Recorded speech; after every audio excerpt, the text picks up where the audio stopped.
Let's talk about V. V is often confused with B. V means putting your top teeth on your bottom lip, like that. Use your voice this time. B means both lips are together. Okay, let's say these words. Very. Voice.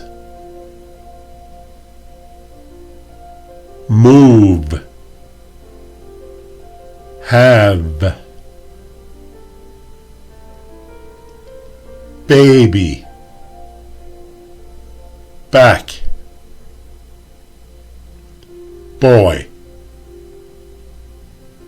Big. Feel your throat.